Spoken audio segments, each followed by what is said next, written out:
Différentes campagnes municipales, régionales, les fameuses campagnes qui ont législatives. systématiquement été validées d'ailleurs par la Commission nationale des comptes. Il y a plusieurs affaires, mais bon, on n'aurait pas assez de 10 minutes pour en parler. Mais au global, vous demandez quoi? Une trêve judiciaire? C'est ça? Il faudrait que le temps judiciaire s'arrête pendant la campagne? On demande sur ces affaires que Marine Le Pen, évidemment, réponde à la justice. Elle ne compte pas ne pas y répondre, mais qu'elle y réponde en temps voulu, c'est-à-dire après les législatives. Qu'on puisse... Elle ne va pas aux convocations pour l'instant. De toute façon, elle refuse d'aller aux convocations. De toute façon, M. Guelzi, la justice fera son travail et justice sera rendue. Et je l'espère, à ce moment-là, nous pourrons arrêter les débats sans fin, puisque globalement, on pourra avoir un débat contradictoire plutôt que des rumeurs, comme c'est le cas depuis longtemps dans la presse. Donc la justice, de toute façon, sera rendue. Faisons-le à un moment donné où nous n'avons pas le destin de la France à choisir dans les semaines qui viennent. Parce que le problème, c'est qu'on ait un débat sans fin où les médias reprennent les arguments de l'OLAF, donc le fameux organisme qui est à l'origine de ces poursuites, européen, qui est d'ailleurs totalement lié au Parlement européen, dirigé par nos adversaires politiques. Donc c'est un débat sans fin. Laissons plutôt la justice faire son travail, après que nous ayons pu aller sur le fond et débattre. Il n'y a jamais de trêve sur les enquêtes. C'est simplement ça. Il n'y a jamais de trêve sur les enquêtes en cours. Il peut y avoir des trêves, des ajournements de procès, mais il n'y a jamais de trêve sur les enquêtes en cours. Ça n'existe pas. Ça ne serait pas une bonne justice. Ce qui est quand même très étonnant, c'est qu'on s'indigne du fait qu'on puisse réclamer un débat serein au moment des présidentielles et que l'audition de Marine Le Pen soit reportée après législative, mais on ne s'indigne pas de la concomitance de cette audition, comme par hasard 2 mois avant l'élection présidentielle, alors que ça fait 2 ans. Ça fait 2 ans que cette enquête est en cours. Voilà. Donc, dans ce cas-là, que l'on ne s'étonne pas d'un côté qu'il y ait une suspicion sur la justice, alors même, et c'est vrai d'ailleurs aussi dans l'affaire de François Fillon, quoi qu'on en dise, et quelle que soit l'issue, on a le sentiment qu'aujourd'hui, les mises en examen, les gardes à vue spectaculaires sont une façon de disqualifier l'adversaire et de ne pas avoir à se justifier ni de son bilan, ni de son projet. Sur le fond, et on passera à d'autres questions ensuite, mais sur le fond de ces affaires qui concernent votre parti, est-ce que ça ne vous choque pas quand même de vous dire, bon, on a payé autant d'argent des cadres du parti qui travaillaient en France, à Paris, dans les régions, qu'importe, mais certainement pas au Parlement européen, avec l'argent public de l'Europe. Est-ce que ça, c'est pas un problème? Est-ce que ça vous choque, Marie-Marie Le Pen? Il n'y a pas de suspicion d'emploi fictif. Donc moi, je veux dire, moi, je ne suis pas au Parlement européen. Mais est-ce que ça vous choque l'idée? Est-ce que vous ne dites pas, c'est un peu bête, on aurait dû les payer avec le Parlement français ou avec de l'argent français? Non, mais enfin, en l'occurrence, s'ils ont assisté au Parlement européen, je ne vois pas en quoi il y aurait eu besoin de passer par un autre contrat. Moi, j'ai totalement confiance en Marine Le Pen sur cette affaire. C'est d'ailleurs assez amusant régulièrement, notamment dans le service public, de prendre des leçons des journalistes, de certains journalistes qui sont payés aussi par l'argent public grassement.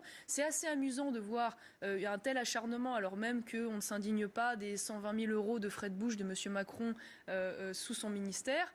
Je veux dire, à partir de là, ce qui est très ennuyeux, si vous voulez, c'est que c'est la mise en place de l'adage calomnier, il en restera toujours quelque chose. Et aujourd'hui, mise en examen, audition, vaut quasi-condamnation, ça parasite le débat. Voilà, c'est ça le vrai problème et ça empêche de parler des vrais sujets de fond. Alors cela dit, vous pourriez aussi constater que ça facilite la ligne que vous tenez justement au sein du parti, qui serait plutôt d'aller chercher les voix sur la droite en parlant de famille, en parlant d'identité, plutôt que d'essayer d'aller les chercher à gauche sur les questions sociales. Avec l'affaire Fillon, somme toute, votre ligne semble être en train de triompher. On entend Marine Le Pen beaucoup plus reparler d'identité, de la famille, parler beaucoup moins de l'euro, parler beaucoup moins des questions sociales. Je ne sais pas, moi je pense qu'il y a eu beaucoup de caricatures ces dernières années et d'ailleurs la mélenchonisation du Front National a été une image totalement orchestrée par la droite. À l'origine, c'est de là qu'est venue cette construction d'image. Évidemment dans la volonté de nous empêcher de nous positionner comme la véritable alternative au bilan de la gauche. Ce sont des faits politiquement aussi, il y avait une sorte d'hésitation entre le Front National du Nord et le vôtre du Sud-Est. Non mais ça pareil, c'est largement surfait. La sociologie de ces électorats sont globalement les mêmes, les histoires politiques varient, mais la sociologie est souvent la même. Moi par exemple, j'ai entendu pendant longtemps le fait que le Front National était pour l'augmentation du SMIC, ça n'est pas une réalité. Ce qu'on constate aujourd'hui, c'est que Marine Le Pen, en effet, à la fois un discours sur la question identitaire, migratoire, sécuritaire extrêmement fort, et elle a aussi un discours extrêmement clair sur les questions économiques en faveur des TPE-PME, dont on veut abaisser les charges, dont on veut baisser l'impôt sur les sociétés, dont on veut faciliter la vie au quotidien à travers un choc de simplification. À travers, par exemple, un guichet unique, à la fois en matière sociale, fiscale ou administrative. C'est des choses très concrètes et c'est un choix clairement fait en faveur des petites entreprises, mais que nous défendons depuis très longtemps. Mais c'est vrai sur lequel nous avons eu du mal à nous imposer, un peu empêtrés que nous étions dans les caricatures qu'on a fait sur nous, malheureusement.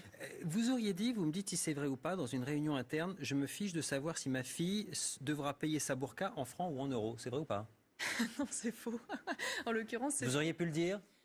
Vous voyez l'idée du débat? Non, mais j'aurais pu le dire. L'idée du débat, c'est que la question, elle est identitaire, elle n'est pas sur l'euro et sur l'économie. La question, si vous voulez, c'est que la question de la souveraineté ne va pas sans la question de l'identité. Puisque la souveraineté, d'une certaine manière, c'est le contenant, c'est la possibilité de décider de son destin, et l'identité, c'est le contenu. C'est qu'est-ce qu'on fait de cette liberté de choisir notre destin. Et c'est vrai que si c'est pour avoir une république souveraine mais islamiste, ça ne m'intéresse pas, si vous voulez. Et c'est là la grande cohérence du débat de Marine Le Pen. Du programme de Marine Le Pen, c'est de dire que l'un ne va pas sans l'autre et qu'on ne peut pas défendre l'identité de la France sans s'emparer de la question de l'Union européenne et qu'on ne peut pas s'emparer de la question de l'Union européenne et de la souveraineté sans s'emparer derrière de la question de l'identité. Et c'est ça qui fait notre grande particularité dans le paysage politique français, parce que souvent, Mélenchon, par exemple, va parler de la souveraineté, François Fillon va parler de l'identité, mais l'un comme l'autre ne vont pas au bout de la logique et de ce fait-là mentent aux Français. Notre sondage intention de vote Rolling, qui est donc testé quotidiennement. Voici la livraison du jour. Marine Le Pen, elle ne bouge pas tellement depuis le début du mois où on la teste. Elle est très largement en tête.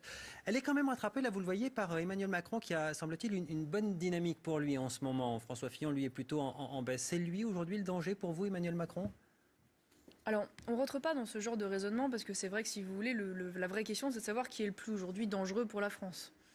C'est surtout ça, les calculs cyniques de savoir contre qui on serait le plus avantageux. Marine Le Pen l'avait fait sans problème, elle avait dit si c'est Macron, ça me va très bien, ça sera parfait comme rival. L'intérêt, c'est que le clivage est clair. Voilà, on a d'un côté quelqu'un qui défend la nation, de l'autre quelqu'un qui défend l'idée mondialiste, c'est-à-dire l'abolition des frontières économiques, humaines. C'est quelqu'un, M. Macron, qui est pro-immigration.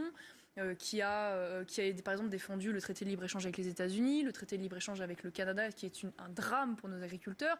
C'est un homme qui est pour la GPA, la PMA, le mariage homosexuel. C'est un véritable libéral de gauche, en cumulant finalement tout ce que nous combattons, nous, viscéralement. Donc pour vous, ce serait une bonne opération, un combat au second tour avec Emmanuel Macron? J'aurais le mérite d'être clair. Après, est-ce que Macron portera les espoirs qu'il porte aujourd'hui? J'en suis pas tout à fait convaincue, car je crois que les Français aujourd'hui sont en train de découvrir son projet de plus en plus en détail, enfin, et on se rend compte que c'est extrêmement décevant. C'est l'héritier direct de François Hollande. Il en a été le ministre, il en a été le secrétaire général adjoint, il en est aujourd'hui l'héritier politique, et il continue la logique finalement de François Hollande, y compris en matière économique d'ailleurs. Au premier tour, les choses s'annoncent plutôt bien pour vous si l'on en croit les sondages. Il faut aussi faire attention aux sondages. Oui, on a vu ce que ça certaines donnait expériences à l'étranger ont par les temps qui courent remis en cause les sondages. Et il faut peut-être encore plus se méfier des sondages de second tour, parce que le premier n'ayant pas eu lieu, c'est peut-être difficile de se projeter. Mais enfin, voilà ce que ça donne aujourd'hui, et c'est à peu près pareil chez tous les instituts de sondage. Face à Emmanuel Macron, regardez ce qui se passe. D'ailleurs, quand François Fillon est testé, ça donne à peu près la même chose. Vous avez toujours cet obstacle du second tour. L'impossibilité, semble-t-il, d'avoir des réserves entre le premier et le second tour. C'est l'histoire de votre parti, Marion Maréchal Le Pen. Pourquoi ça changerait cette année? Moi, je crois pas, parce que déjà, la démocratie des sondages, on vient de le rappeler, a été balayée littéralement au moment du Brexit. Non, mais ça, c'est l'histoire de votre parti. Oui, pas de réserve après le premier tour. Je crois que Marine Le Pen va déjà envoyer de grands signaux de rassemblement qui nous permettront, j'en suis convaincue, de convaincre largement au-delà de notre base. Elle a dit mon gouvernement ne sera pas un gouvernement fronto-frontiste.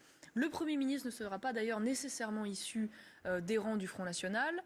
Elle s'adresse d'ailleurs en cela en grande partie à ce qu'on pourrait qualifier simplement de la droite nationale conservatrice, incarnée aujourd'hui par des personnes extérieures à la politique. C'est vrai de gens comme Philippe de Villiers, par exemple, mais aussi des gens en politique. Moi, je suis convaincue... Ça peut être des gens de gauche aussi, par exemple? Ça pourrait être des gens de gauche, bien sûr, si tant est qu'ils nous rejoignent. Mais malheureusement, il n'y en a pas beaucoup dans la vie politique actuelle. Vous êtes prêt à prendre des ministres de gauche dans un gouvernement si vous étiez élu? Objectivement, dans le cadre actuel de la politique, j'en vois pas. J'en vois pas. C'est vrai que vous avez raison, Nicolas Sarkozy avait même proposé à Christiane Taubira, lorsqu'il était arrivé aux affaires, ce ne sera pas notre cas. Dans l'état actuel de la vie politique française à gauche, je ne vois pas qui pourrait, objectivement, partager notre vision à la fois de l'identité et de la souveraineté. Les personnalités, a priori, serait plutôt du côté de la droite, et Marine Le Pen en a cité quelques-uns, puisque des gens comme Nicolas Dupont-Aignan ou Henri Guénaud, par exemple, si nous sommes au deuxième tour la seule alternative face à la gauche, je ne peux pas croire que ces hommes, dont je suis convaincue qu'ils sont des hommes de conviction, n'iront pas au bout de leur logique en appelant à voter pour nous. Vous dites seule alternative face à la gauche, vous ne parlez pas comme Marine Le Pen. Marine Le Pen, elle dit ni droite ni gauche. Si, je pense que Marine Le Pen se positionne largement comme alternative à la gauche de M. Macron, à la gauche hystérique de M. Hamon ou à la gauche extrémiste de M. Mélenchon. J'ai absolument aucun doute là-dessus. La seule chose qu'elle dit, c'est qu'elle veut pouvoir s'adresser à l'intégralité des Français et qu'elle ne fait pas politique catégorielle, ce qui m'apparaît assez sain quand même. Ce sera peut-être notre dernière question, mais allez, on fait un petit peu d'histoire des idées politiques. Pour vous, Marion Maréchal Le Pen, la différence entre la gauche et la droite, c'est quoi, fondamentalement ? Il y en a beaucoup. Il y a énormément de choses. Il y a le rapport à la propriété, le rapport à l'égalité, les grandes références, les grandes personnalités qui ont pu faire ça. Le rapport au libéralisme aussi, parce qu'il faut rappeler une chose, le libéralisme, par exemple, est né à gauche avec la loi Chaplin. Donc finalement, la gauche revient à ses premières amours. Et moi, je suis plutôt de ce qu'on pourrait appeler la droite légitimiste, c'est-à-dire la droite qui a une approche conservatrice, qui veut défendre son héritage, veut défendre son patrimoine, et à la fois avoir une véritable politique sociale qui n'est pas la droite compatible avec la politique fric. étatiste voulue par M. Philippot, par exemple. Je suis convaincue que vouloir un État protecteur, c'est extrêmement moderne. Au contraire, je veux dire, nos politiques à droite, d'ailleurs comme à gauche depuis des années, n'ont eu de cesse de déliter cet État. On en voit les conséquences tous les jours en matière sociale, en matière de chômage, en matière de pauvreté, en matière d'immigration et d'insécurité. Retrouver un État régalien fort, ça n'est pas défendre un État nounou extrêmement intrusif. C'est au contraire moins d'État dans le quotidien des entreprises, mais c'est plus d'État sur nos frontières pour défendre les Français. Merci Marion Maréchal Le Pen d'être venue répondre à nos questions ce soir. On se retrouve pour le grand décryptage.